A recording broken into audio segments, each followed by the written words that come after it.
Hi friends, welcome to శివాయ నమః ఓం కి స్వాగతం. ఫ్రెండ్స్, మీరు కొత్తవారు కనుకైతే నా ఛానల్ని సబ్స్క్రైబ్ చేసుకోండి ఫ్రెండ్స్. నేను పెట్టిన ప్రతి వీడియో మీకు నోటిఫికేషన్ వస్తుంది.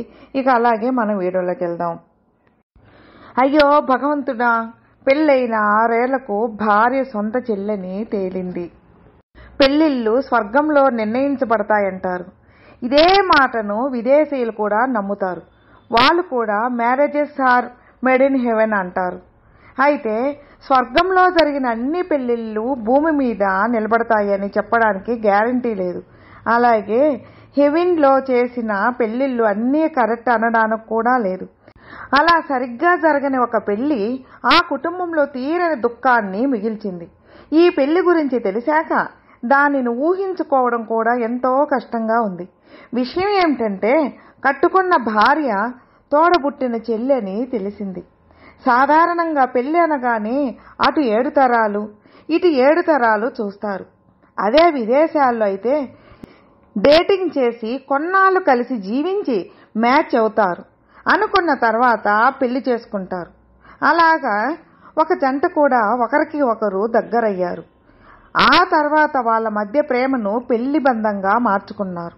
చక్కని కుటుంబాన్ని ఏర్పాటు చేసుకున్నారు. సంతోషంగా జీవిస్తున్నారు కూడా. అలా వాళ్ళు పెళ్లి చేసుకుని చూస్తుండగానే 6 ఏళ్లు గడిచిపోయింది. అప్పుడు వారి జీవితంలో అనుకోని సంఘటన జరిగింది.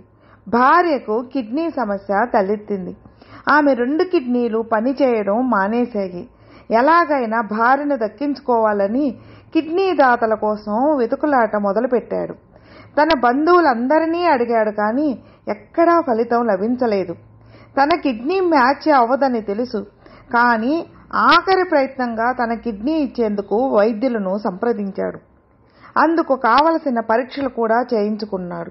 అయితే వైద్యుల నుంచి వచ్చిన కాల్ వినగానే అతనికి కాసేపు ఏం అర్థం కాలేదు. తన కిడ్నీ భార్యకు మ్యాచ్ అవుతోందని డాక్టర్స్ నిర్ధారించారు. ఆ వార్త విన్న తర్వాత ఎంతో ఆశ్చర్యానికి లోనైన విషయాన్ని వెల్లడించాడు. ఆ తర్వాత వైద్యులు HLA టెస్ట్ కూడా చేయించుకోవాలని సూచించారు.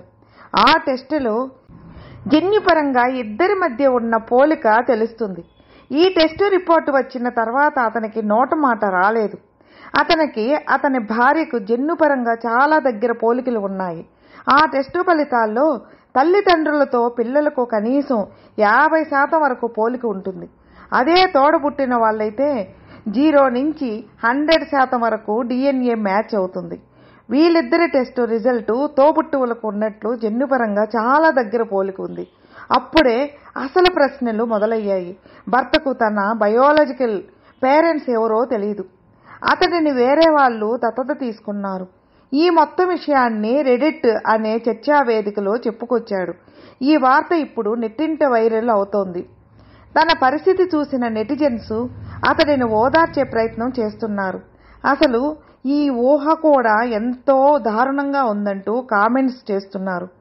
ఈ భూమి మీద ఏ మనిషికి రాకూడని కష్టం ఈ భర్తకు వచ్చిందంటూ చెప్తున్నారు. ఏదో బీరకాయ పీసు సంబంధం ఉన్న వాళ్ళని పెళ్లి చేసుకుంటే ఏదో ఒకటి చెప్పుకొని సర్దుకోవచ్చు, కానీ తోడబుట్టిన చెల్లిని పెళ్ళాడి ఆమెతో కలిసి ఉండటం అంటే అతని కష్టం పగవాడికి కూడా రాకూడదు అంటూ కామెంట్స్ చేస్తున్నారు. మరి ఈ భర్త అన్న పరిస్థితిపై మీ అభిప్రాయాలను కామెంట్ రూపంలో తెలియచేయండి. ఫ్రెండ్స్, విన్నారుగా. ఫ్రెండ్స్, మీకు ఈ వీడియో నచ్చితే లైక్ చేయండి, మీ ఫ్రెండ్స్కి షేర్ చేయండి. సబ్స్క్రైబ్ చేసుకున్నట్లయితే ప్లీజ్ సబ్స్క్రైబ్ చేసుకోండి. నేను పెట్టిన ప్రతి వీడియో మీకు నోటిఫికేషన్ వస్తుంది. అలాగే మీ అభిప్రాయాన్ని కామెంట్లో మెసేజ్ చేయండి. ఓం నమః శివాయ నమః.